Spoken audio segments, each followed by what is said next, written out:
কোরআনকে শপথ করে সমকামিতার অঙ্গীকার করেছে টিকটকার দুই তরুণী। টিকটক থেকে পরিচয়, এরপর কোরআন শরীফকে সাক্ষী রেখে বিয়ের দাবি করলেন দুই বান্ধবী। আমি সামাজিক যোগাযোগ মাধ্যমে নিউজটি দেখে খুবই আশ্চর্য হলাম। একজন মেয়ে কি করে আরেকজন মেয়ের হাজবেন্ড হতে পারে? দুজন মেয়ে যদি একত্র বিবাহ বন্ধনে আবদ্ধ হয়, সংসার করে, তাদের বাচ্চা কাচ্চা কি করা হবে, ইন ফিউচারে তাদের কি হবে? আমার কথা হচ্ছে যে কোরআনুল কারীমের মধ্যে আল্লাহ তাআলা সমকামিতাকে নিষিদ্ধ ঘোষণা করেছেন, যে কোরআনের মধ্যে সমকামিতার ভয়াবহ সম্পর্কে সূরাতুল আরাফের মধ্যে লূত আলাইহিস সালাতু ওয়াস সালামের ঘটনার বিস্তারিত বর্ণনা দিয়ে আমাদেরকে সতর্ক করেছেন। সে কোরআনকে শপথ করে তারা একজন আরেকজনকে বিয়ে করেছে, একসাথে থাকার প্রতিশ্রুতি দিয়েছে। লূত আলাইহিস সালাতু ওয়াস সালামের ঘটনা সূরাতুল আরাফের মধ্যে আল্লাহ তাআলা বলেছেন, ওয়ালুতন ইয ক্বালা লিকওমিহি আতাতুনাল ফাহিশাতা মা সাবাকুম বিহা মিন আহাদিম মিনাল আলামিন। এবং আমি লূতকে প্রেরণ করেছি এবং সে নিজ সম্প্রদায়কে জিজ্ঞাসা করলো, তোমরা কি এমন কোন পাপাচার করেছো, এমন কোন অশ্লীল জঘন্যতম কাজ করেছো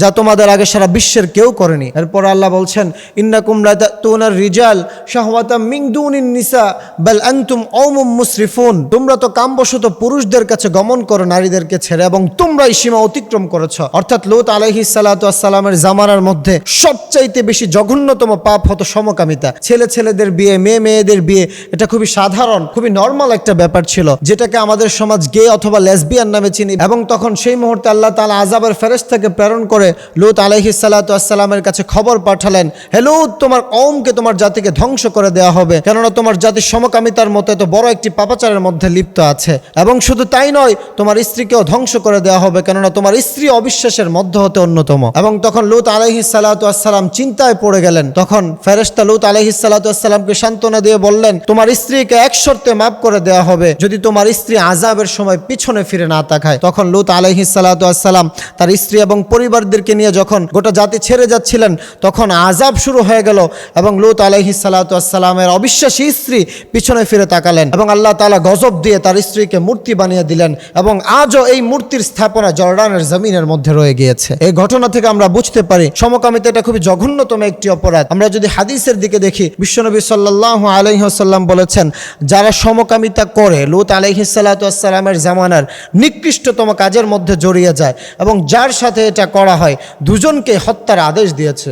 নাউজুবিল্লাহি মিন যালিক। এবং তিরমিজি শরীফের আরেকটি বর্ণনা, আরেকটি হাদিসের মধ্যে এসেছে, বিশ্বনবী সাল্লাল্লাহু আলাইহি ওয়াসাল্লাম বলেছেন, যারা সমকামিতা করে এবং যারা স্ত্রীর পায়ুপথে গমন করে, মহান আল্লাহ তাআলা কিয়ামতের ময়দানে তাদের দিকে ফিরেও তাকাবেন না।